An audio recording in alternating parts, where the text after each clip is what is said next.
Hey, tourpreneurs, it's Mitch Bach, and just a quick note before we begin today's episode. Tourpreneur is currently sponsored by Google. We're thankful for their support of our community, and we are offering with them a completely free course helping you unlock the power and potential of Google's Things to Do program, which is specifically helping tour operators add their tours to Google in new ways that gives you new exposure and more direct bookings. To learn more, go to tourpreneur.com/Google. And as always, show notes, more resources, links to our newsletter, our business coaching community, and so much more are available on tourpreneur.com. Now to the episode.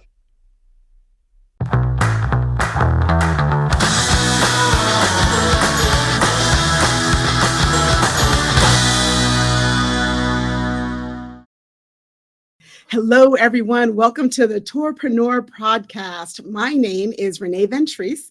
I have been a Tourpreneur member for a long time, and I'm really excited that they asked me to be a guest host to introduce you to a really cool and dynamic guy who has got a fantastic tour company in New Orleans. It is called Big Easy Walking Tour. So let's say hello to Quay Frazier. Hello, Quay. Hey, how are you? I'm great. How are you? I'm awesome. It's good to hear. Good to see you. Okay, Yeah. we have to address immediately all the instruments behind you. I'm looking at clarinets and saxophones. What's the story? Do you play all of those, or are they art? What's going on? I actually play all of these. These are my horns. Sometimes I like to swap out different horns, but I have the blessing and luxury of living in a live music capital of the world, really. Well, I think it's New Orleans, Louisiana. So I'm a saxophonist typically, but I also play woodwinds when they call me for those types of gigs, Oh, Yeah. that's fantastic. Do you have your own band, or do you play with just different bands? Are you a solo artist, freelancer? What would people need to know about you for music if they wanted to try and find you?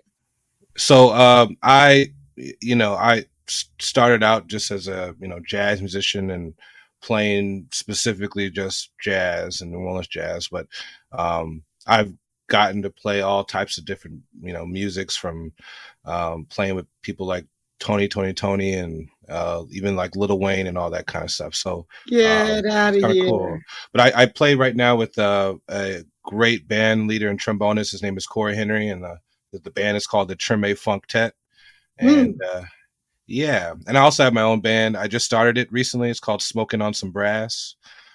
So check that out. I have some new music being unveiled this year. So I love it. All right. So do you focus more on like jazz? Is it Zydeco? Is it just kind of that whole New Orleans brass funk style? Is it your own style? What kind of music do you love to play? Yeah, like I play a lot of the New Orleans music. I call myself a New Orleans saxophone player because that's the place that shaped me and how I've been in New Orleans since I was a teenager. So um, the funk scene, the jazz scene, all that stuff has shaped me into where I'm at now. So yeah. Well, that's a great segue to what I was going to ask next. So people need to know a little bit more about you, about your history, and how a musician got into doing these Big Easy walking tours. Lead us through that little journey right there. Well, immediately after getting to New Orleans, I started studying jazz. I went to University of New Orleans and studied jazz with people like Edward Peterson and Ellis Marcellus and Evan Christopher, people like that. And I graduated school in about 2012. And, after the 2008 crash and all that, some jobs were limited. Of course, I wanted to play music, but that's not how it works. You have to be able to support yourself if you don't have all the gigs and things like that. So sure, you have to do what you have to do until you can do what you want to do, right? Yeah, exactly. So I immediately got into sales. Like if you looked up jobs on these different sites after all, the 2008 crash, there was no jobs except for sales jobs. So Sure. I immediately got into sales, and I worked at places like Wyndham timeshare and selling timeshare sales. And I also worked at Yelp.com for a bit. Oh, And wow. yeah. Um, and I mean, there was a period of time where I was just playing music and um, just trying to, you know, get better at my craft and all that. Hmm. But I needed money, and it was I started working at a bigger tour company in New Orleans, and I was essentially selling tours to people. And Okay. while there, I found out that there was, you know, number one, not many African American tour guides in the city of New Orleans when there's so many Black culture bearers in this Right. city, which was kind of odd. And I also realized that there was no musicians that were giving jazz tours. And Aha. So two yeah, really big parts of New Orleans, two things that really help to define that culture and community. You just really didn't see being represented in the tourism industry where you were working. exactly. So Okay. I thought it was really odd. I was like, man, there's nobody doing music tours that really know about music. And if you know more about jazz and all that, it's a history Mhm. based music. You can't play the music and just make up stuff. You have to go learn from your ancestors and people before Right. you to know what they played, to be able to play what you play.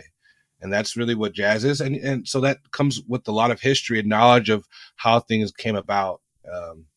So what I did then is I had the great ideas. Oh, I'm going to start a company, and I remember telling my mom, I was like, Mom, I want to start a tour business, and she's like, Wouldn't you rather have a job? And I was like, Okay. Thank you. I do. Yeah, I do want a job, Right, right. but this is a job too. She's like, well, why don't you just go get a job? That's how it Go works. work 9 to 5 somewhere and then start a Yeah. little tour company on your free time. Is that kind of Yeah, and I love my mom. By the way, my mom is one of the most amazing singers in the world. I believe she's an amazing singer. Oh. That's why I've started in music, coming from a musical family. But Okay, uh, wait, has she ever sung with you playing saxophone in the background? yeah, she's done that. And the reason why I play saxophone is I tell people I was at I would at a young kid I would be forced to sing solos at church every Sunday because Right. I had stage fright, and my mom would just be like, "Get up there," and I would sing my solo. And then sometimes I go home and cry. I'd be like, Mom, I just don't want to play saxophone. I just don't want to sing anymore. So she's Yeah. like, if you're not going to sing, you got to play saxophone. So she picked the saxophone out for me. So that's my Excellent. mother. I Um, love it. I love it. yeah, She must have seen something in you and knew that there is a performer and a talented musician in there somewhere. You just had to find what your instrument was, and your instrument wasn't your voice, it was your saxophone. yeah. I mean, I sing now. I sing now more often, but Okay. thanks to my mom, I'm a woodwinist. So yeah. Awesome. That's a great talent to have. So you told her, what year was this that you told her you were going to start your tour company? Because I believe your story is very similar to a lot of us who get into the tour Yeah. industry, you know, in a way that we didn't really expect, but as something that a lot of people were like, you can make money doing that. Yeah. So, Yeah, I mean, it was the thing about being a tour operator and starting that is I immediately realized that the startup cash I may need for a different business, I would not need for the tour business. right, Essentially, you are taking people around and you may not have to, have any overhead or anything like that. So right. it's a one of those business you can like step in and start from ground up. So I realized that and I pushed through and I began to ask people, I was like, hey, what do you think about doing some type of tour on this street called Frenchman Street in New Orleans? And if you've Mhm. ever been to New Orleans, you'll find this place that's outside of the French Quarter. Right. Everybody knows of Bourbon Street, but in the recent time, people are trying to figure out this new place called Frenchman Street. And And Frenchman how Street, far away, just to give people an yeah, idea, how far away from Bourbon Street is Frenchman Street? And it's not in the French Quarter? not in the French Quarter. It's actually one neighborhood over. It's Okay. in the Marigny neighborhood, so it's not far away. You can literally walk from the French Quarter to Frenchman Street like right away. Okay. Um, but it's traditionally been a place for locals, and it's Got it. traditionally a place where people go see jazz music. Clubs like Snug Harbor and Spotted Cat and um, Cafe Negro, places like that. And Okay.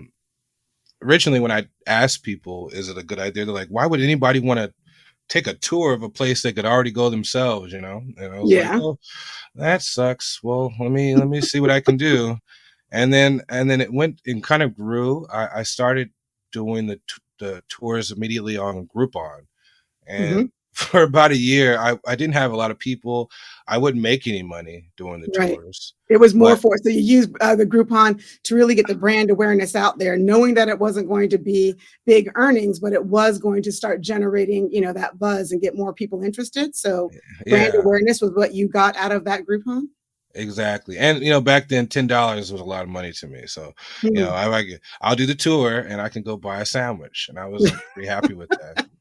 Yeah. Wow. Well, so let's talk about that for a little bit because, our audience is mainly tour operators, all over the Mhm. world who are interested in how other tour operators did what they do, Mhm. learning about the struggles and how they overcame those. So, two things that you have mentioned is doing a walking tour, not having any overhead of a brick and mortar. Basically, all of your assets are human. Right. And Yeah, and what they exactly. know and their knowledge of the locations that you're going, of music, the connection between culture, music, and tourism in New Orleans. And the second part of what you said was, why would I go someplace on a tour, pay for a tour for someplace that I can go on my own? So talk about that part since it's a walking tour and you don't have that, that overhead. But what were some of the surprises at the beginning that you had, costs on for starting a walking tour company? Now, in the beginning, because I wanted to create a different experience. What the tour is today is not what it was then. I think Okay. it was an hour shorter, and it didn't include some of the things that it includes now. I Hmm. think at first I would encourage people to maybe buy drinks at places, and I realized that maybe I should include a drinks inside of the tour price, Yeah. and that increased my good reviews. But I think uh, by 2019, though I was doing the tour for about a year, in about springtime 2019, Mhm. um, I made a change, and that specific change was when I started using Airbnb experiences, Okay. and um, I guess I'm a pretty big proponent on Airbnb experiences because that's a great place you can test out ideas. Sure. And what I began to try to see is I began to look up different tours in New Orleans, and I was like, okay, there's a mixology class over here. Hmm. Uh, there's people doing haunted pub crawls over here. Hmm. And I was thinking, what if I were to combine all these elements into one tour? Is that too much for people to grapple? Is that, it maybe seem all over the place? But I Sure. tried it. I tried to do that, and I worked with several of the music venues on the street and worked out deals where they uh, I'm able to get drinks at a certain price and things like that. But I think what's most importantly is one of my first venues we go to. Yeah. Uh, they teach the guests how to make a drink that they're going to Sure. get. So I like how I was able to implement that in, and it's kind of cool that they are excited about teaching people how to make drinks. Well, And yeah, so along those lines, it sounds like another great part of it was collaborating with a business that was like, look, I'll bring people to you, you teach them to make a drink, and then we'll talk about what your place has to offer, all of these things to part of my tour, and you get to be a part of that experience, right? So yeah, collaborating with other businesses has really helped to probably do at least two things: expand your offerings so that you have something more variety to offer different types of people who might want to book a tour, and yeah, then two, brings in those other businesses that you collaborate with, to now you've got these partnerships and another company that can also help to spread word about the tours. So do they exactly. also help to market, what you're doing? Yeah, I mean, it's just to give you an idea of what it's like in New Orleans. There's constant traffic on that Mhm. street. It's basically a two block uh 2 block worth of about 20 different music venues on this street. Wow, in just And 2 blocks. in just 2 blocks, and it's grown. I would say since the Saints won the Super Bowl back in 2010, a lot of money maybe poured into Frenchman Street more than it did before. And when that happened, you have almost the same kind of look and shape as what Bourbon Street may have been. Like you can walk down Yeah, this 2 blocks of streets and enter these clubs if you want to. Now, sure. the only difference is that some of the clubs do have a cover charge because it is live music.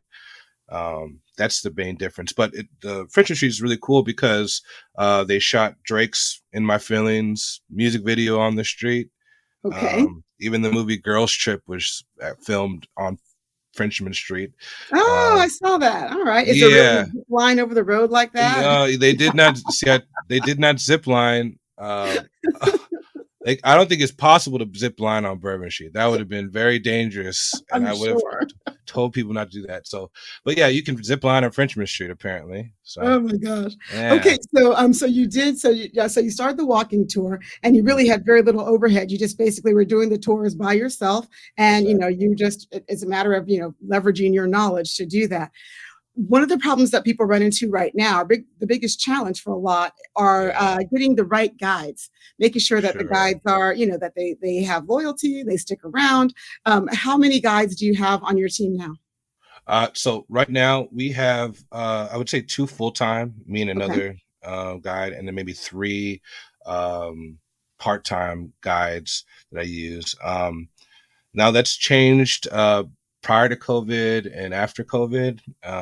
It pretty much is just me and another tour guide right now, Okay. and trying to get things rolling in a certain way how I want them to be. But in terms of getting guides, for some reason, I've always gravitated towards other people who have been in sales. Sure. I think to be a tour guide, you have to sell people on this idea or this story. Yeah. Yeah, being like, other types of, maybe like a teacher works well as too.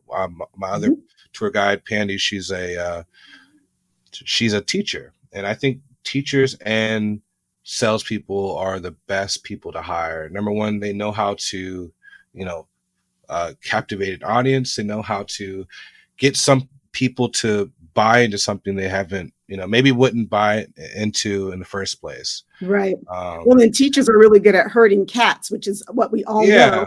yeah. I mean, By that being an it's, operator. I did some teaching in the past, but not to the extent that my tour guide Pandy has, and I've Mhm. learned stuff from her all the time because something you can do with the kid, you can do with adults too. Yeah, a lot of times it's exactly the same thing. Yeah, So you bring up a good point about who to look for. So yeah. that's definitely something that we see a lot of questions on in the Tourpreneur Facebook group. People are always asking, how do you get great guides? Who do where do you get them? How do you recruit for them? So I was kind of expecting you to say that you talk to other musicians who you know what it means to be a struggling musician and to need that money and to be able to do something that's flexible with your schedule. Have you ever looked at other musicians, or is that really not I, the target for the kind of guides that you want? no, it is. I'm glad you mentioned that. And what I'm doing currently now is I am getting other musicians involved. By the way, Pandy is an amazing vocalist too. So I would say number Oh, one, wow. number All one pulling it for all together. yeah, number one for my French Street live music pub crawl is I would say is musicians. We probably could not do that tour Mhm. without having some connection to that street. Sure. So Yeah, because you have to know, something about it. While you could give somebody some papers to tell them, some of the facts and figures, if somebody who has come up there, seen the changes, understands what it's all about, they give a yeah, much more authentic tour. Is that kind of what you're getting at with oh, musicians being guides? yeah, of course. And I you know, be it the big thing about New Orleans is that I would say half the whole city have either been in a band in their high school Hmm. or play in a brass band. It's such a part of the culture. Right, It's right. more than any other place you could ever go to is familiarity with playing music or being around music. So Yeah. um, my goal right now is to take some people that may have not thought about being a tour guide, like some young African American kids maybe playing in a brass band on the street, and I'm right now getting them to kind of understand that another avenue for money or for employment would to be a tour guide and outlining the things that they already do. Yeah, kind of it's something to really bring it in and roll it in. And who Yeah, knows, even if they have a gig the night after the tour, of the tour, letting people know, look, live music at yeah, such and such place. I happen to be the vocalist or, whatever. It's a way to really bring business not just to your tours, but also to the venues that support, your tourism efforts, right? Is yeah, that something that you see kind of bringing all of those together? yeah. And I do want to also say that there's maybe not been a stigma or anything for being a tour guide as an African American, and maybe Hmm. why you don't see it. And when talking to young Black kids or Black people, um, they're just not aware that that's a way to go. And I have to Right. kind of explain to them that number one, it's probably the hardest, easiest job you ever have. Um, Right. yeah, Listen, it's simple, but it's not easy in some terms, right? I mean, it's yeah, you can do this, you can learn this, you can be a part of this, but you also have to really, engage with the people and get them to feel a part of that experience. And speaking of that, you mentioned it, being, a Black tour operator, mhm, which obviously, so am I. I get that. But do you find that people who are not Black feel like, oh, am I allowed to do this tour? Is this just a Black thing? They wouldn't understand, I mean, tell me a yeah, little bit more about that, about who your target, audience is. Yes, the tour does have some great African American history within New Orleans. It's about jazz, it's about music, predominantly, things that are associated with us, as Black people.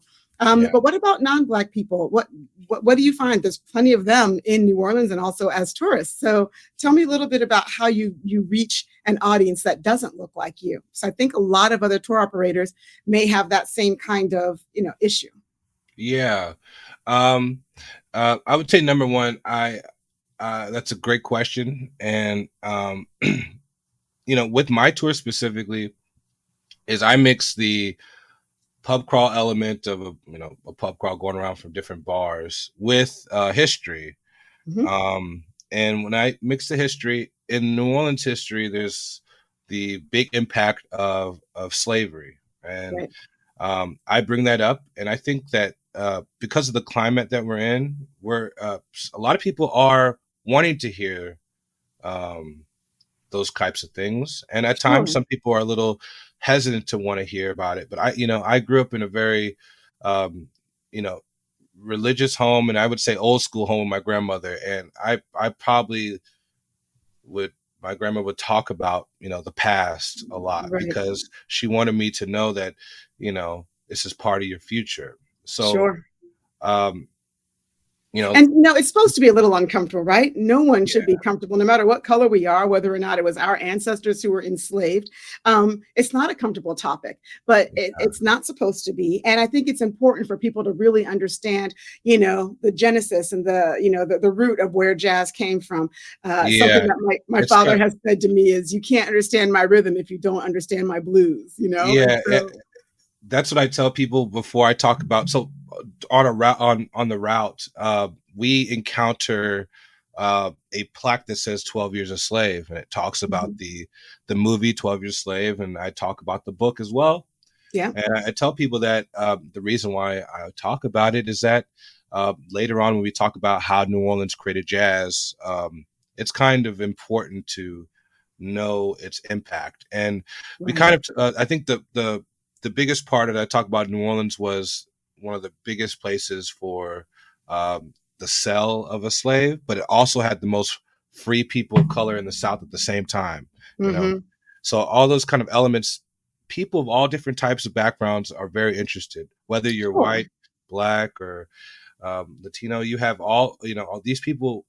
Uh, I think people like experiences uh, that do dive into some uncomfortable things because yeah, why they could just go on YouTube and search things themselves, but when they're on these Exactly. experiences, they want to feel something they probably wouldn't have felt before, Yeah, and actually to be in a place where, those things actually happened. I live here in Virginia, so, there's a lot of, things from Confederate and Union here. There's a whole lot of history there. And being actually on those grounds, being on the burial sites from the enslaved and, things of that nature, it's a story that everyone should know. It's not a story just for Black people to know. A lot Yeah, of us grew up, like you said, with a grandmother that told us about that and their history and ancestors. It's America's history. It's everyone's history to be yeah, able to understand. So your tours are for everyone. And it yeah, sounds like the fact that you're putting out there, that history and then the mixology and things that appeal to different people of different cultures makes yeah, it so that you're not pigeonholing yourself on having only Black tour guides or only, Black clients. You want your tours to be able to reach everyone. And yeah, so, that's something also that I had to deal with at first, kind of on the opposite side though, because I'm in an area where it's not predominantly Black, where it's very mixed, with different yeah, cultures. So to make sure that people understand that the tour is for everyone, history everyone should know, music that crosses over racial lines. Do you yeah, ever have to address that in your marketing? Because I know that other tour operators may be wondering, do I need to say it's not just for Black people? Come on out, or what do you do to yeah. make sure that everyone feels welcome? Um, I think that yeah, I show, in my uh marketing, I do show people of all different types of colors. Why? Because if you didn't do that, some people may feel uncomfortable. You have to show people all different type of ages too in your marketing. Exactly. But diversity is more than just Yeah. skin type, right? And Yeah. when you put your headline and your title pub crawl, the Mhm. first thing a person maybe over 50 or 60 is this for me. And that's why I try to include in my pictures in the very beginning, um, uh, people that took the tour who were maybe even 70 and 80 and were Right. dancing up in the music venues. Um, Perfect. so yeah, it's just you can't let someone uh, get their own idea about something. You have to show it to them so they could understand, I think so. Yeah, it's important for people, to be able to see themselves on your tour, to understand that they are somebody who is welcome. And that's something I think a lot of operators, especially when they're first getting started, are wondering what's the best way to do that. And so, Yeah, like you just said, the visual, having videos that show people of all different ages, all different type of sizes, phases. races, religions, whatever it is, everybody is welcome. Everybody who wants to know about it. Even the testimonials, like video testimonials are a great way to be Exactly. able to show the diversity in the audience who this is for. So yes, I think you've definitely helped some people who are kind of struggling with how to do that, Mhm. to understand that that's a great way. Just show them. You don't have to sit there and tell people what your audience is when you can show them who your audience is. Um, Exactly. what was one of the things that happened when you first got started, when you started to make the changes, COVID Yeah. notwithstanding? Yeah. That was a surprising challenge to you for a walking tour. Did you think that, Yes. oh, well, this is going to be pretty easy to do, blah, blah, blah. But then along the way, you found out, okay, this is a challenge I didn't think about. And now I need to work through it. What was that challenge like? Yeah, sure. So, I in my own um business, I was struggling. There was no tours. I couldn't do tours. Hmm. Um I keep in mind, New Orleans was probably one of the epicenters here in America because of Mardi Gras happened right before it hit. So, Right. the mayor here kept it really strict. So, Yeah. um I had about a year of getting some momentum, prior to COVID, but when COVID Hmm. happened, I started to try to find different types of tours, and I knew that when COVID stopped, I'd be able to unveil these new tours, and that's what basically happened. Is I even during COVID, you had people still buying. Uh, tours on my website and Airbnb. Is weird. They were like Yeah. hoping that it will come back. Right. So They're that like, gave as me soon as I'm able to come back, I am coming back. Right. yeah. Yeah. So one of the things I want people to know personally how I, you know, improved is I would craft these tours and I really try to find different things that I could mix together. you know, Right. y- y- uh, when you search tours in New Orleans, you have these very specific types. You have ghost tours, you Yep. have the city tours, and then you have a cemetery, maybe a garden district tour, Hmm. and they're very specific. But what I began to do is realize some people uh, like a mix of things. Yeah, So I want to do more than just one, explore more than one facet. They're on short period of time. If you're yeah, not doing tours for locals, they're only there for a few days. They'd love to pack in as much as they can, without yeah, overscheduling themselves. So having yeah. one tour that offers multiple facets of New Orleans is a great way to put that together. I think travelers are really smart, and Mhm. because of these all these new sites, if the tour is the same as another tour, the the the, the one thing that's going to win is the reviews. If you have more reviews, then they're going to pick that tour. But if you're Right. trying to, grow, you know, more products, and I think that's the most important thing in a tour business is to have more products. That's how you're going to make more Yeah. revenue. And if you can just take these different, you know, types of tours and mix them together, people will Yeah. see that. So I think in COVID, I made a ghost and music tour, and I don't know how that worked and why people like it, but people like the mix of those two things, and it's just a thing I worked out during COVID, trying to find different products and Yeah. Yeah. that don't exist. You know. So that's great. So something to take away from what you just said is find the need, fill the need, right? Yeah, Well, what yeah, you noticed wasn't around that you would have wanted, you're like, oh, well, nobody else is doing it. I'm going to go ahead and be that guy who does it. And then when everything shut down in COVID, instead of just disappearing and being like, oh, well, no more tours, you were thinking, well, what can I do better? Because when we are able to do this again, how do I differentiate myself? So your yeah, differentiators are really the fact that you can combine. People can basically a la carte take a menu of different things that they want to do, and you can put together a tour that incorporates all of those different facets. So I think that was yeah, just really, that showed some real innovation on your part, not to just try to keep doing the same thing, but to really bring something else in. And again, a way to collaborate with other businesses because that gives you a whole nother audience that's going to get in, yeah. you're going to get in front of. And then it also just it brings revenue to more than just one company, and a lot of people will love and respect the fact that you're supporting their business too, and we'll turn that back around.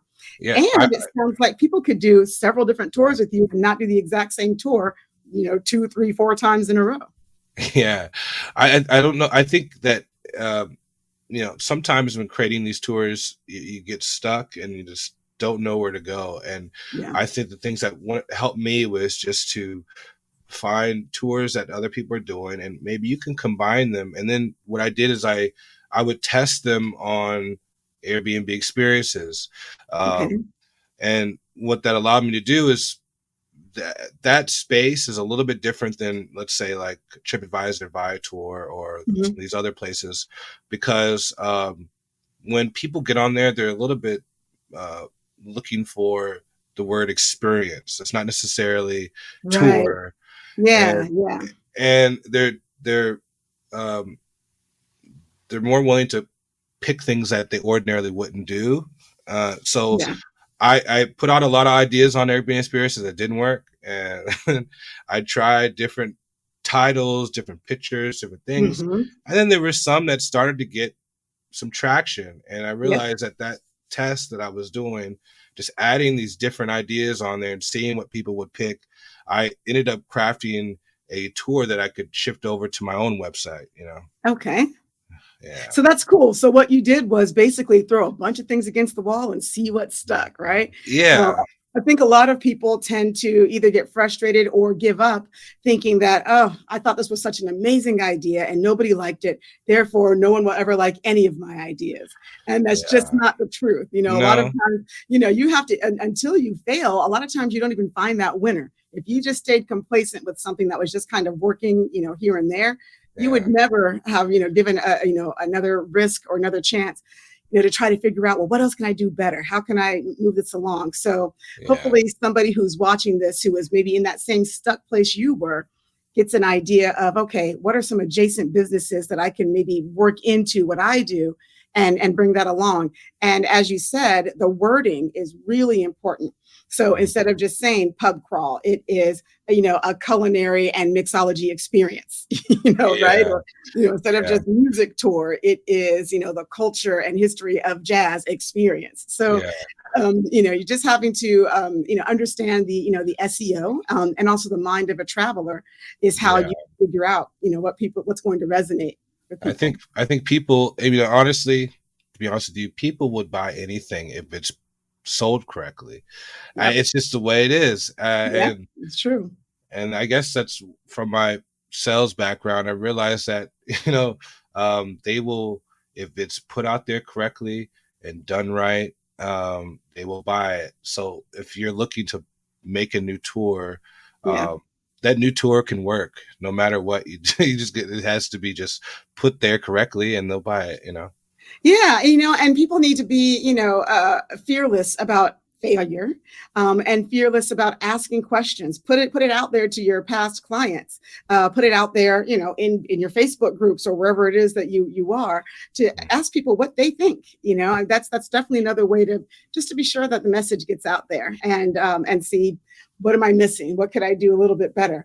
It was really funny how a client of ours was the one who came up with the best swag item that I was so mad at myself for not coming up with myself. If you're doing a winery and brewery tour, and you're doing wine tours, she was like, "Oh, wouldn't it be cute to have like little wine charms that say Cork and Keg Tours on them?" And I was like, "Oh my God, yes! Why didn't I think of that?" So Yeah, sometimes the people who are on the other side of your business, as people who enjoy it, can be the best resource for good ideas. exactly. Exactly. And All I right. take feedback all the time. It's very Yeah. important. So you mentioned reviews. Tell us a little So, bit about, you have a lot of really great reviews, and reviews are what put you ahead of others, because let's face it, when you look up tours in New Orleans, there are hundreds of choices out there. And mm, so it's not necessarily based on price anymore. It's more about who's going to give me the best experience. So what do you yeah. do, to get reviews? How do you go about that, to get that reputation up there and get those reviews going? Um, Number one, it, my I would say my tour wasn't always like that, where it was like 5-star all the time. Mhm. I had to shift and make sure things align the right. So yes, the tour has to be set right for you to, number one, get the opportunity to get the 5-star review. Um, but I put things inside of the tour so people can remember these experiences, and after the tour is over, I want them to feel like they had a once in a lifetime different type of experience. Right. And I think that's number one. Number is to have uh, a tour that people can, something could stay with them. Um, Right. and there's ways you can go about putting things in people's heads to just, no matter what, give you a 5-star review. Uh, at the end of the tour, typically what I say is, I say, if you haven't heard anything I've said so far, please listen to this. And then they're all like, okay, what's going on? Yes. Yeah, yeah. Uh, Please give me 5 stars. And Yeah. but that's a normal thing people do. And Yeah. um, I think the reason why I get so many 5 stars is because my experience is so different Yeah, than well, you other make them feel like people's. they really did have an experience, not just a number, not just, oh, okay, they took me to 3 bars, we made a hurricane, and then we drank some other things, and then they're like, okay, peace Yeah, out, bye. So yeah, it really did give them something that they could be immersed in, the music and the scene that you're doing there. What do you think, is the biggest misconception about whether it's your tours or just New Orleans tourism in general? What do you think people think it is, and what is it really in your view? you're talking about when they purchase it and then actually go on it, like what they expect out of it prior to taking the tour, Well, so that's or one. So yeah. So what do they think they're going to get on the tour? And then at the end of the tour, they say to you, "I had no idea that I was going to get blah blah blah. It was better than I imagined because of blah blah blah." yeah. What is that? Oh, that's a great question. I think number one, when you're writing your tours, it's best to be as in moderation when you're try to explain the highlights of the tour. Why? Mhm. Because you want them to have a better experience on the tour than what they expected. And Yeah. sometimes what I do is um, I'll just leave out something they get. For example, they get an extra shot at the third venue, and I'm just not going to tell you that. And when I get Right. there, I'm going to say, "Oh my God, this is a surprise! Get Yes. ready!" And The lanyap, right? yeah, the The little lanyard, bit some extra. little bit extra. Oh yeah, I could tell you've been in New Orleans. Okay, yeah. You know, laissez la bon rouler. Good times, bro. Okay, let's go. Yeah. Yes. Oh, we're gonna close out the show with that one. Yeah, for sure. Okay. Yeah, but you're really right about that, Quay. Having a differentiator that isn't advertised, that when they're on the tour, they get a little something, they get that little lanyap. It's like, ooh, Yeah. I didn't expect that. This is even better than I expected. It's worth more than I paid for it. And Yeah. so you, one of the ways that you surprise and delight your guests is by giving them surprises along the way that aren't even advertised. So Yeah, and there's that's great. also there's other things like I have like there's an art market in the side of Frenchman Street, and then we work with a smaller company. They do glitter. It's like aloe mixed with glitter, and Okay. there's bachelorettes on the tour, and of course they love glitter. So um, True. I contemplated whether to add that to the description, but I was like, you know what, that's one of those things that they're just going to um, feel that this over something they didn't expect they were going to get. Right, right. Yeah, so that's another great tip. I mean, I feel like we're giving so many little gems from learning from what you've done on different things you can do to really continue to differentiate yourself and be the one that people choose. It's not about being the least expensive. As a matter of fact, sometimes that's a factor that, makes people think, "Oh, if it's that inexpensive, what am I even going to get for it?" So Yeah, making your price reflect your value, but also making your value even more than the price. When people get on that tour, they find out that it's not just what they saw written, but there's even more coming their way. yeah, So they think that they're going to get, like, a music tour, or they think that they're going to some pubs and they're going to make a drink. They don't expect that they're going to get maybe that extra shot, or that there's a glitter bomb available to them, or yeah, maybe like meeting other artists along the way. So you yeah, can keep some things under your vest, and then looking at the type of crowd you have, you can pull out some of those little extras based on whether they're a glitter group or they're an art group or whatever. yeah. Exactly. It's just I mean, it's just more ammo to use to get 5 stars. The whole goal of every Exactly. tour is to get 5 stars because man, it's especially in New Orleans. There's companies that have been there for decades, probably. Yeah. Mhm. And I realized fast that the more reviews you have, that's typically what they pick. But Yeah. the only way to shift that is to have a different title, different name, and different experience. So that's what I. And to ask. I mean, nobody just decides, well, not nobody. Some people will, especially those of us who are in the tourism industry. I think Yeah, those of us who are in it are more likely to, unasked, go ahead and do a review of somebody who really did something spectacular, because we yeah, know, one, how much those reviews mean, and two, how difficult it is to get them. But yeah. the regular public, they're not necessarily going to think about it, all the time. So you got to ask. It's a pretty simple thing, but that's the way to do it. It's That's the just way like to do it. it's just like in I remember in sales, it's all you have to ask to earn the right. And what I'd say is Mm. at the end of the tour, also, if I feel that maybe some people are on the cusp of maybe not a 5 star, my worst is a 4 star. I hate the 4 stars. Mhm. So I would say something like I tried my best to earn your 5 stars. And when you say I'm trying to earn it, hey, Yes. you know, They're I like, did my "Oh." best. Even if you didn't have the best time you thought you should have had, I Yes. tried my best, and I hope I earned it. So it's There all you in the go. wording. It's all in your wording. It is, that vulnerability and humility goes a long way for people to, feel like, this was, even if, like you said, somebody's on the cusp, you feel like they kind of, their energy was a little bit lower. Knowing that you gave it your best is going to make them feel like, you know what, they really did do a good job. It's not their fault. I was having a bad day before this tour. You know what I mean? I mean, you never know what's going on behind someone. So I love that you make yourself vulnerable and, and show that kind of humility that people can appreciate. Yeah. So yeah, that's really cool, Quay. All right, so let's talk about a couple of things that I've been to New Orleans, been to Bourbon Street in my much younger days, and I never knew anything about Frenchman Street, which I really wish I had because I've always been big into music.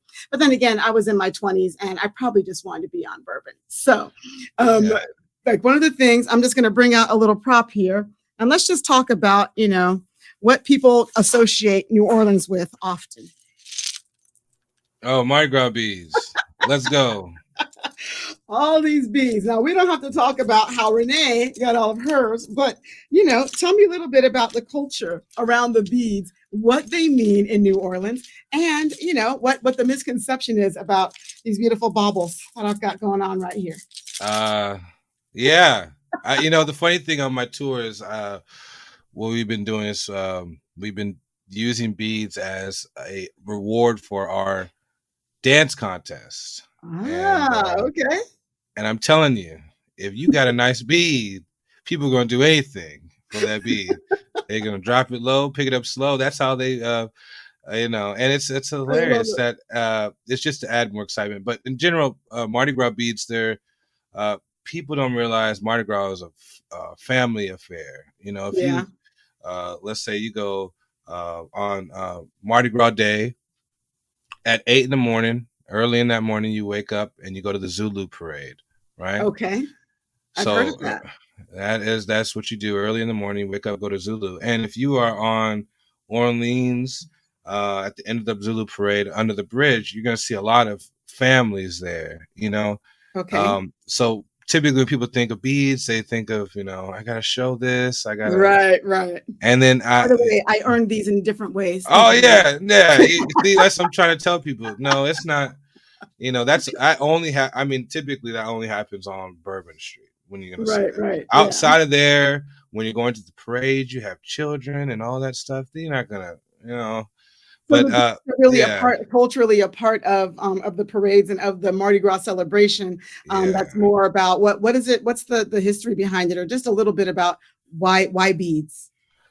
So beads have they're throws. So when when let's say you go to a parade, to be in the parade and be a part of a crew, you have to, pay to be part of that crew, and inside of that pay, people they buy your throws, and throws consist of beads.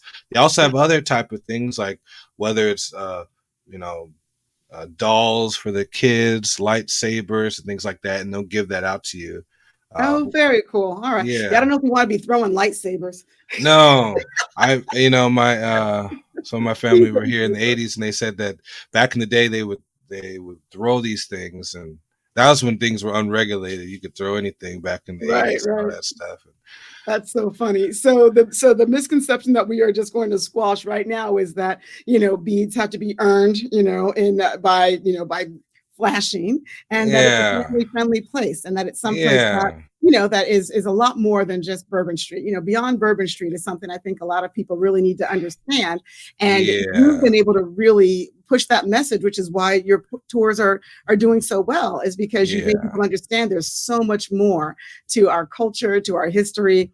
And so many more things to enjoy. So that's, and I think that can be a challenge when you've got an area, like for example, if you're a tour guide in New York, and all people think about in New York, unless they're from, the area, is Times Square, or, if you're a tour operator in Sonoma, everybody thinks just wine. So it sounds like you've really done some things to expose people to the other side of New Orleans Nolans. that they might not understand. Okay, wait, I have to ask another question. Sure. Is it really annoying when people call it New Orleans? No, because let's say you have like Kermit Ruffins. Kermit Ruffins was a Trump player, Rebirth, and Okay. he was on the show Treme. He had Yeah. speaking roles on that. So you guys gotten famous. When he does a commercial, he'll call it New Orleans or New Orleanians, and Yeah. it's more of like on a commercial. Even the mayor says it like that. So, Okay. um, I mean, I guess there's also ways you can say it, but most people just call it New Orleans. Yeah. That's how. There's a few different ways. Yeah, yeah. So Yeah, it's cool. Now, what about food? Let me ask that question too, because you talked about combining the ghosts and the mixology and the music, and then sure. the enslaved history. New Orleans is also really well known for food. So, is there that component to your tours? Yeah, in my private tours, yeah, and Okay. in our private tours, we work with different restaurants, and include a meal for the um, with the guest. But Hmm. food is huge here in New Orleans, Yeah. and there's several restaurants. If you were to come to New Orleans, I'd say go to Dookie Chase. It's a restaurant by Miss Leah Chase. Miss Leah Chase was had this restaurant, and she was young with her husband. And during the '60s, there was a lot of civil rights things done inside of that restaurant. Also, Mm. the movie Princess and the Frog, right? Oh, yeah. Yeah, that's Good all movie. based on Leah Chase, right? Leah Chase, No. Oh, yeah, how and that cool is restaurant. that?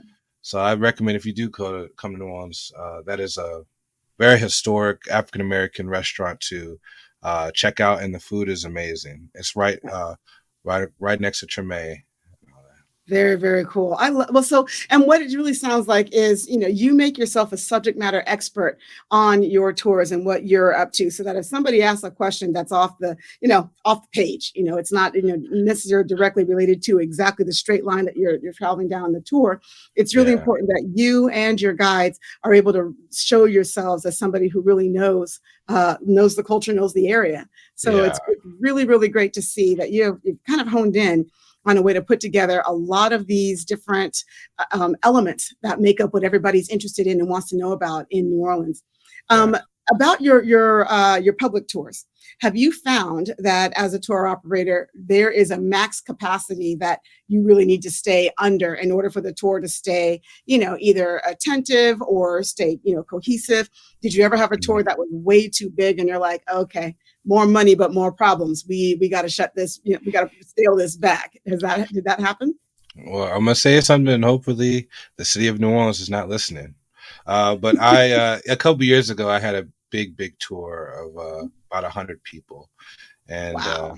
keep in mind, the legal limit per guide is 28 here in New Orleans. And Okay, I realized, you had four guides along. Okay. yeah, exactly. I mean, I did, but I would say I I did a lot of planning for that, but still, because it was still a very young business and how I had just started all that, I had probably took too much on to accomplish that. Hmm. And yeah, I would say that moderation is key.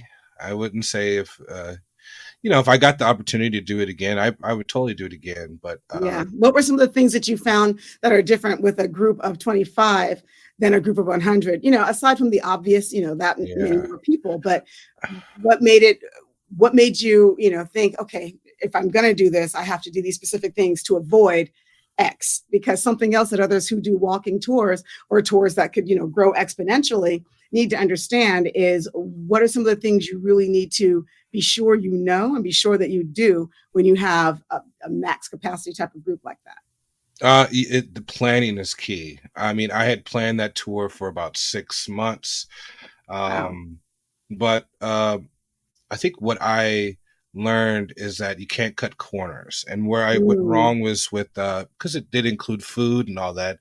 I had a vendor who quoted me a price, and I was like, okay, that's really good food, and that price is pretty high. Let me see okay. if I could find somebody else to do it for cheaper. Yep. And I did find someone to do it for cheaper, and I think they really messed it up for me. Yeah, you So I kind of got should what have, you paid yeah, for. yeah, and yeah, Yeah. and I should have just stayed with the original plan, and um, Right. you know. Because they probably would have paid that amount, right? I mean, was it so Yeah. much more that it would have, do you think, No, looking back in hindsight, was it so much more that it would have, queered the deal completely and nobody would no. have, taken the tour? Or would they have absorbed that extra $5 in the ticket price and been okay with it? What do you think? Yeah, I personally just was, trying to, find a way to get the best profit. But sometimes doing that is not the best. You have to um, really have a reliable vendor and source. Mm-hmm. If you know that somebody has not been reliable in the past or gives you a really low ball price, and there's a reason behind that, and there's a Mm-hmm. reason why people charge what they charge. So Yeah, especially when it comes to food, you have to sure. be careful and just realize that if there's an expensive part of the cost that's the food, just take it, because it's one of those things you can't go wrong with. Well, yeah, I mean, especially if you go really cheap, if they use cheap ingredients, people can tell. Or if they, Yeah, aren't, following safety standards, you could end up with people being sick. So, yeah, memorable food is a huge deal. yeah, Especially if you're in a place that is a food city like New Orleans. So, yeah. another fantastic takeaway. I hope we're going to put little captions on this, because it's don't cut corners where it really matters. Take a little less profit or increase that price a bit, but really give, Yeah. the best.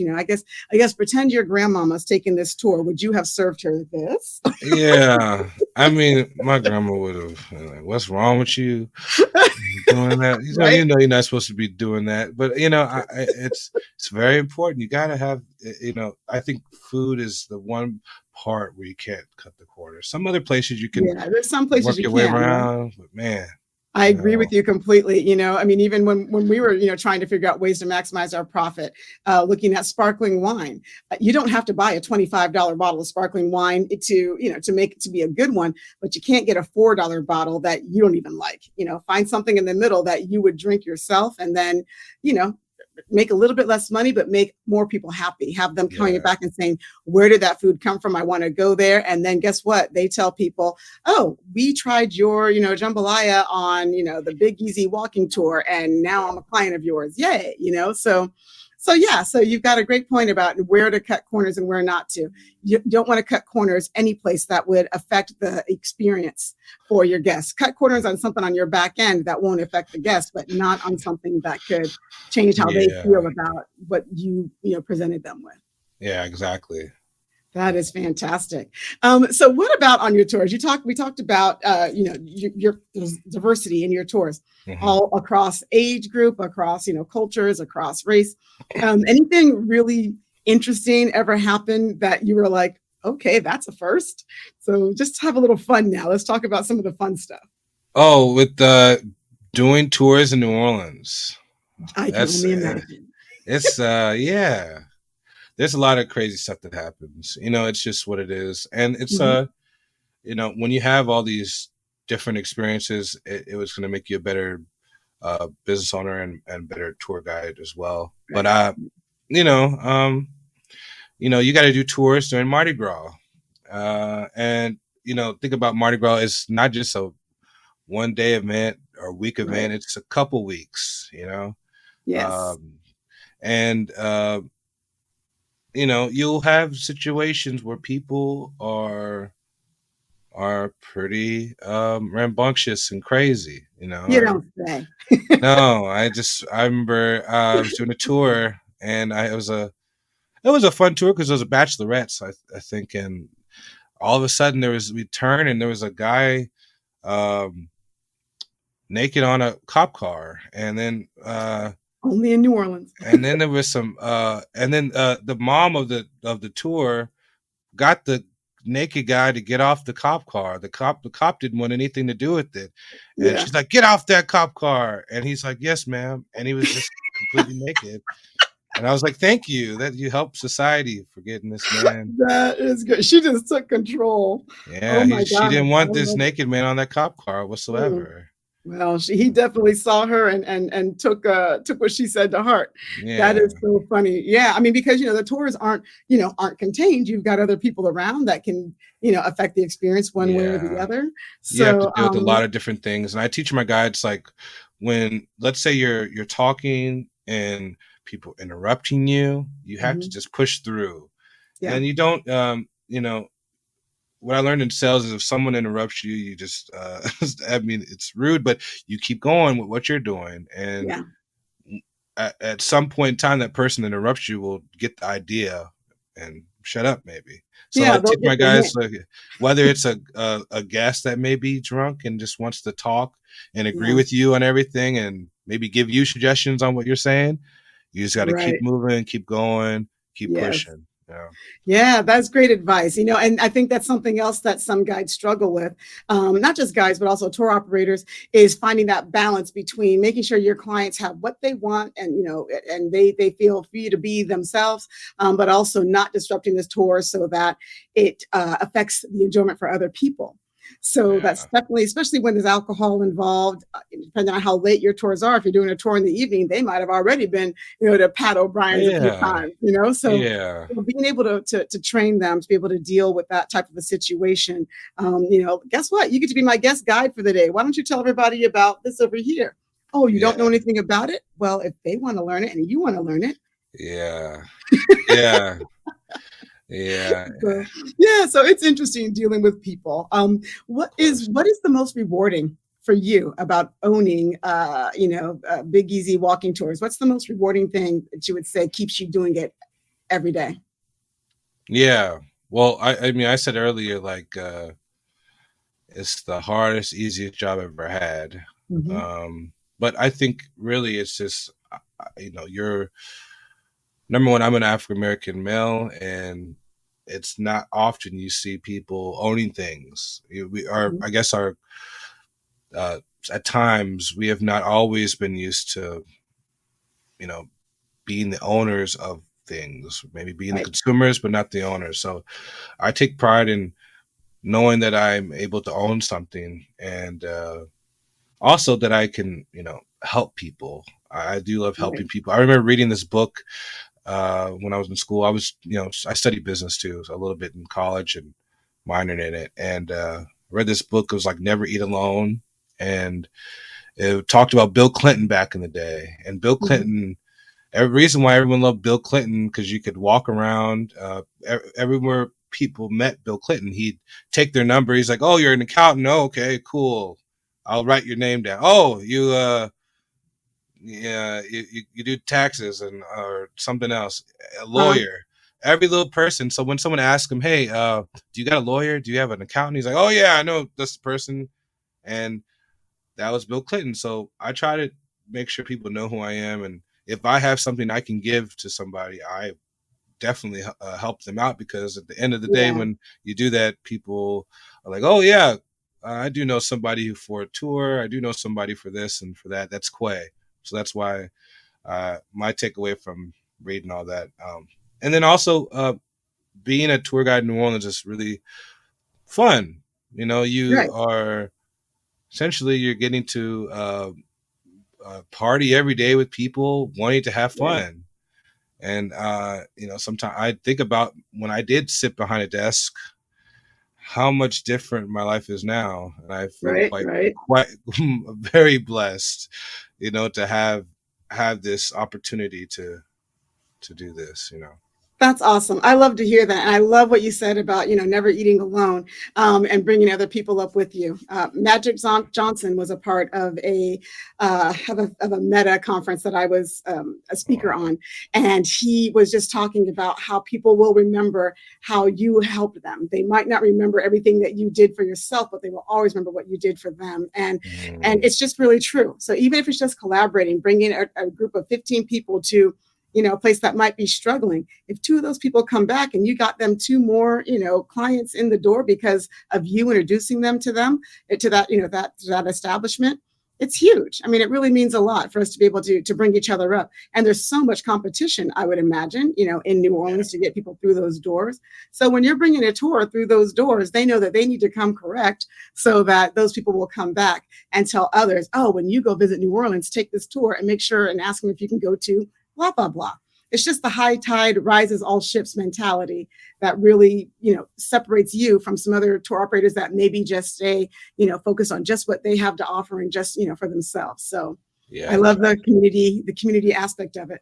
Okay, now we have to find out about the biggest challenge. And we all know COVID was a challenge for anybody who was in business then. So Yeah. taking that out of the picture, whether it's when you first started or what your biggest challenge is right now, what is it that you struggle with the most and are looking to really improve upon within your business, whether it's on the back end or the front end? Um, I think anyone's biggest struggle is always trying to find ways for people to find them. Mm-hmm. Of course, I would love more business through my website specifically. But I have to be honest with myself is that I have not been doing this for as long as other people have. Mm-hmm. And um, I, for my website, I think that number one, my biggest challenge was to change my website. And recently I was able to change that in the past year. Okay. And I use Gondola to Mm-hmm. Vitaly over there, and he's a really cool guy. And Okay. he was just like, yeah, I could make your website look nice. And I was like, man, I spent hours and hours to make my own website. And they were kind of cool because I just sent them over information. Yep. I sent them over what I wanted it to look like, and they did it for me. And I think it was just affordable. Number one, Okay. that shipped over wasn't expensive, wasn't thousands of dollars, even hundreds of dollars to do that. It What do you was, think the difference was, aside from the aesthetics of how it looked? Did something that they did at Gondola for your website change your traffic versus what you had built yourself? yeah. The idea is for someone to get to the website, make a buying decision immediately, right? Hmm. So, they get there, they're like, okay, this is cool. Do you want to buy this? Yeah. That can really stop business. So you want them to get to the website, to click book now, see a calendar. Okay, boom, boom, boom, get done with it and move on with Right. their day. As opposed to my old website, they had to like go through 3 paragraphs of me talking about the tour, and no one's going to do that Ah, unless they're really wanting to research the tour. People just like, okay, cool, boom, boom, book. All right. yeah. So you got it streamlined. You shortened up the Yeah, text on it and made it a much faster buying decision. yeah, exactly. Oh, that's good advice because when I built my own website too 5 years ago, I was saying everything I wanted to tell people about the tour. Meanwhile, all they needed to know was in about the first 20 words. Yeah, So yeah, so we have to kind of remove ourselves sometimes from something that we think is great and make sure that a professional can be part of that help. So do you yeah, find that exactly. you're being found more? Is your SEO putting you at the top if somebody searches for um, jazz tour or walking tour in New Orleans? Are they going to find you?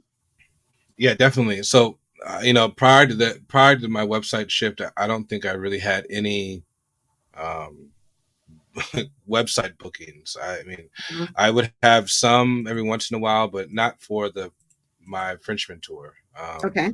But it did really help make a shift where people are actively buying on my website. Right. Now, um, I personally want to get my advertising of my website to improve, and that's where I'm heading now. Okay. Is typically the SEO and things like that, and Yeah. I think you have to really kind of find one thing at a time. I mean, we can always fix yeah, something. There's always five things we can be doing to make our businesses better or to grow. We have to pick yeah, one, get it right, and then keep on trucking on to the next one, right? Or maybe if you're working on them simultaneously, just have to be really intentional about what we're trying to accomplish so that we don't yeah. mix up, our goals and end up going down some crazy, rabbit hole without getting what Yeah, we're looking I for. mean, really, I mean, people are correct. Sometimes the advertising is could be like a black hole. So I'm really wary sometimes with my advertising. But I did want to talk about something that has worked. I think that I'm currently working on. I mean, um, when you talk about Facebook and Instagram Hmm. ads and all that, um, I think they're super important. And what I've learned just through being a musician and my own gigs is I can kind of shift what I do with that to the tour business. Right. And with my shows, what I do is um, I do ads specifically to people traveling in my city rather than living in. Hmm. And getting that difference really helps tourists versus locals, and I Yeah. can target either one for specific things. So me learning how to do that really helped be able to make some shifts there. So learning how to create your target audience when you are doing Yeah, Facebook and Instagram ads, you're talking about making sure that you have an audience that is not, you're not looking for the locals for, these particular tours. You're looking to reach people who are yeah, going to be coming to New Orleans. So you need yeah, to learn how to create that correct audience. So that's something that people should to definitely look at when they are doing a Facebook ad. Make sure it's hitting those people who you're trying to reach, not just within 20-mile radius of, where your business is pinned. yeah. Because I mean, I've wasted tons of money, honestly, Mm, not knowing what I was doing with the Facebook and Instagram ads, and it's just to yeah. be really targeted with and intentional with your advertising. Oh, I so think, smart. It becomes more of a smart bomb than a shotgun blast. And yeah, learning how to do those audiences really is important. That's something I spent a lot of 2019 and 2020 yeah, teaching myself, is how to figure out how to, get these ads and these audiences, really drilled in on age, on demographic, on interest. yeah, You can make your ad for people in New York and make sure that it says jazz, it says music, it says history, it says yeah, all the different things, the word beignet, whatever it is, anything that can put somebody who travels into New Orleans and then onto your tour. All of those types of words can be a part of your ads on Facebook and Instagram, and they do change things. I see a lot yeah, more out of town guests now because I changed, instead of doing just my locals, which I do locals, for the tours, but yeah, also changing up an audience that reaches anybody within 250 miles, for example, so they can drive to my yeah, region. Okay, that's it.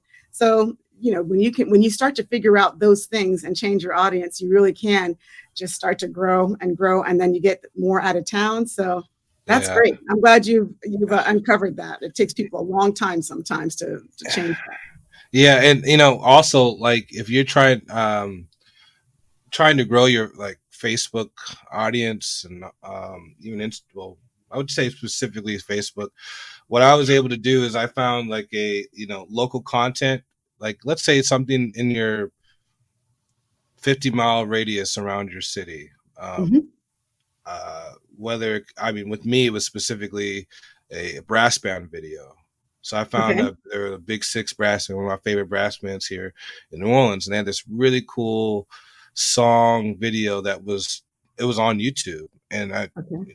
typically what I did is just take it from YouTube and put that on my page, and I just saw a whole bunch of locals liking my page that ordinarily wouldn't like it because of Uh-huh. this local content. Okay. And they were just like asking me questions and all types of stuff. And if you can find some like local content, um, people around you, I think, are more readily available to click like on your Facebook page. Whatever Yeah. it is. I, That's great advice. It's really important, to show yourself as a part of the community by supporting others outside of just your business. And yeah, so, another good gem that you just shared there is see what's happening around you to get eyes that wouldn't necessarily be looking for you. But if mhm, you're the one who points them in the direction to see what they are looking for, they might be like, "Oh, who is this guy that just told me all about that?" yeah, It's the long game. It's not, everything is not a direct, 1-2 sale. A lot of times you're going like this to get that sale, or yeah, just to get that brand awareness and bring people in to see you as someone who supports the community, not just your own business. So exactly. kudos. I love that. I have the same mentality with advertising and with community, and it's really been a blessing for my business. So what do you want to happen, Quay, in Mhm. 5 years? What's happening with Big Easy walking tours? Um, Man, I mean, it would be a blessing if Big Easy Walking Tours is like one of the biggest tour companies in New Orleans. That would be awesome. And Uh-huh. I mean, I think it's very um, the percentage of that happening is pretty good. I mean, there's companies here, but there's a lot of ways I could fit into these spaces, but they're not utilizing. Right. So I would like to grow it. I would love for there to be this whole I guess movement of African American tour guides in New Orleans. Yeah. I think there's a city where there's so many culture bearers, whether the Mardi Gras Indians, they have the social and pleasure clubs, they have the music, the brass bands, the all these different places. I wish some of them would get involved and talk about that stuff to the tourists like I am now. So that's my goal, is to Right. really share people that this is a possibility of something they could do too. Is there a good tourism bureau there in New Orleans that Yeah. that does reach out, or like even into the high schools to show tourism as a career path, or how do you reach the younger people, and how do you reach other whether it's Blacks in tourism or in other fields that you would love to see, let them know, listen, there's a space here that we need to start filling up. There's a need for us to be out there to share what our culture is with others, with each other, but also with others, outside of our own culture, outside of our own race. Where do you want to find those people? Do you have some resources to look for? I have some, but I hope to have more. It's just really not it doesn't come to mind to people for some reason. Yeah, exactly. Sure. And I think what I'm going to have to do is make it a option by exactly going to these bureaus. And I have done a lot of things in schools and talked about it, but it has to be a little bit of a broader reach for me to really get it in people's minds that it's can be a career option, and they need more of people. Because I mean, when you look at New Orleans and tour guides, it's I'd say right now there's 90% of the tour guides are not African American. Right. And but a lot of the businesses that they are going to are part of the culture and the heritage. Yeah. And it's interesting, it's really a weird thing. Yeah, and it's something that I think a lot of people really don't really recognize or see as, oh, that is something I could do. But just rolling it back to kind of tie in with the musicians, you're gigging at night, you're trying to figure out, how to get your face out there, your name out there, and then, doing a day job to try and, put food on your table while you're trying to still, work your craft. I would think that was just a natural fit for somebody. Look, these tours are this many hours a day. You can earn this much. It's be a good way for somebody who is trying to, basically follow your path. I think you can really inspire some of these other musicians who are like, you want to do your music, but you also have to do things to pay those bills. And so, let's work together. Let's build a network of both of us wanting to do that. What I found is that they do admire what I'm doing, and they just don't know how easy it is. It's not it's not rocket science. I'm not necessarily reinventing the wheel. A lot of the stuff that I've learned in their books, they have things, and all you have to do is record me what I say, and you can say whatever you feel is appropriate. And that's what I'm doing currently. It's going to take a little bit of time. I'm going to get these people that don't think they can do it to do it, So what would we can maybe end on this. What advice would you give to somebody who wants to start a walking tour, who has the gumption, and they have the that they want to do it, but they don't really know what to do? Is there anything that you would caution somebody who says, all right, I'm going to start a walking tour? What would you tell them like the top 2 or 3 things they need to know that you didn't know when you started it that really helped you, aside from some of the obvious things? What did you find that was a surprise to you that you want somebody else to know about? Well, if they're already saying I want to start a walking tour, I love that confidence. If they're confident enough to say that, then they can do this. Awesome. I would say number 1, organization is key. If you can organize, because we're not necessarily in an office space. A lot of time you're out walking the streets or somewhere, and finding a place to organize is very key. If you're working with other companies, get used to hearing no a lot. I heard no for a long time, and But I'm used to it specifically because of sales. I heard Sure, no's and sure. no's, this, no that. But to me, when you hear no, it's just tomorrow's yes, or Right. Or it leaves space open for the better thing to come along. yeah, If we hadn't heard no on several different things, that at the moment you're just blown, you're like, dang, I really wanted that. But if that opportunity had come through, the next one that did say yes is an even bigger and better one. So, no's are just the way to build up. I stack my no's on top of each other, and that helps me to reach, whatever comes yeah. next. And that next yes is really where I actually wanted to be to begin with. So And I, that's really great advice. and I also say that in jazz music you have something called you have improvisation, and Hmm. that's just using what you know and creating on the spot. And this is one of the industries I think that you can be most creative. I don't know really many other types of business where you can like really create what you want to create and people are going to Right? buy it. There's always some type of something that holds you back or you need to stick to. With Yeah. tours, you can be as creative as you want to, and at times, the more creative, the more money you'll make. So Hey, listen, as my husband says, like, Renee, you like to baffle them with BS. yeah, I'm like, what? He's like, you know what you said wasn't true, right? And I was like, oh, no, no, no. I didn't lie because I believed what I said. yeah, yeah. So, I mean, you can definitely, a little, you can embellish, you can make it feel and, and be a part of, the story. But I'm not saying you can lie to people, but you can also, you can give them what you think. I think this happened like this, but, Google yeah. it if you think I'm wrong. The great thing about the thing about history is you have to understand. Maybe it's something that you've read Hmm. is being retold by somebody else. So this could always be their point of view. But Yeah, yeah.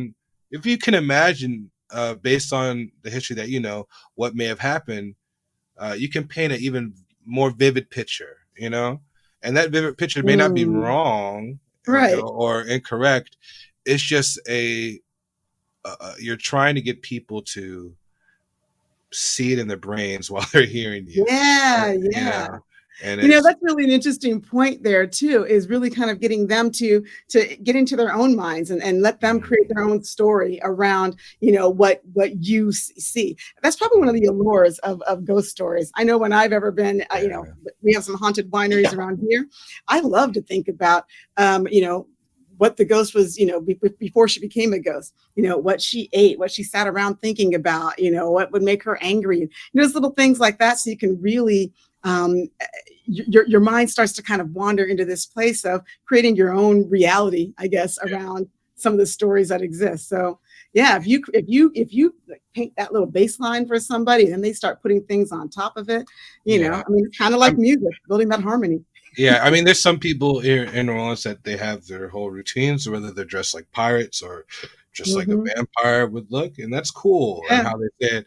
sure, My thing is, I talk to people like I'm talking. I may talk to a group of 20, like it's just one person in front of me, sure, uh, exactly. like a private tour specifically. But my difference instead of dressing up were, um, you know, all that. As I have specifics, and I'm making things as vivid as possible. So Sure. whether like for example, the one of the biggest ghost stories in New Orleans is the story of the Lalaurie Mansion, and that's all the one that was in the American Horror Story and Coven and all that. And Okay. and that story's been told a million times with all types of different tour guides. But there's so much information about that lady that's so interesting. Is that she was an Irish Creole, and whether it's how long her hair was or how red it was, or all these little Yeah. specific things, people really start to build all these little ideas in their head, and Oh at the yeah. end of that story they'll have a movie. So Well, it's cool. You leave it to their imagination and they leave with that still in their minds. You don't feed them everything. You let them, leave them wanting a little bit more, yeah, So yeah, that's really, I love your story, Quay. I love that, you just took that on and that you were like, look, I can do this. And so what does your yeah. mom think? I guess that's where we end. What does your mom think about your little tour company now?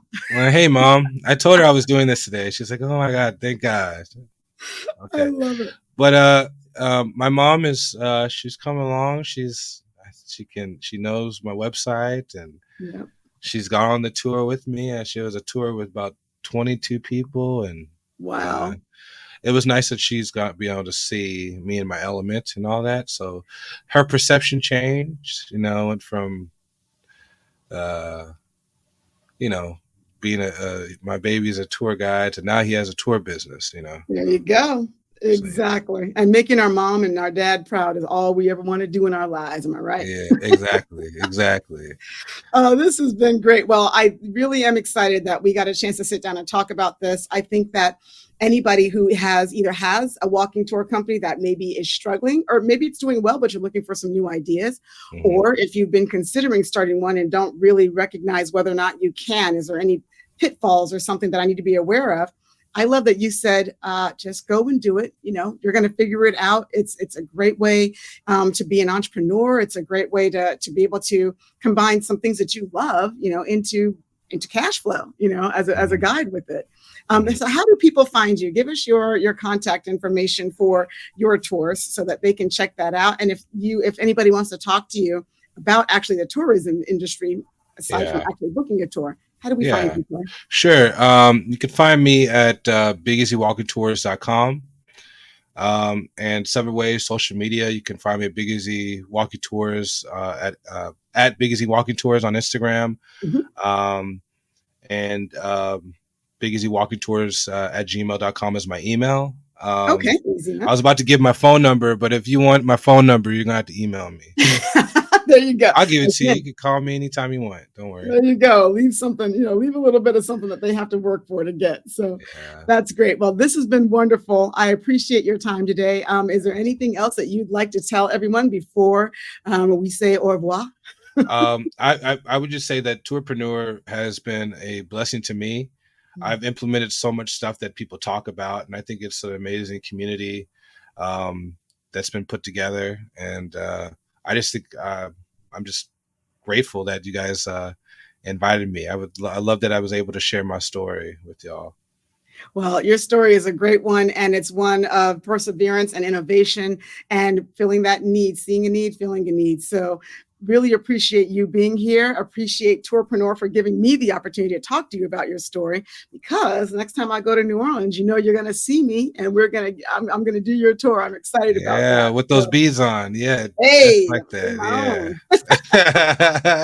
own. All right, Quay. Well, thank you so much, Quay. This has been so much fun.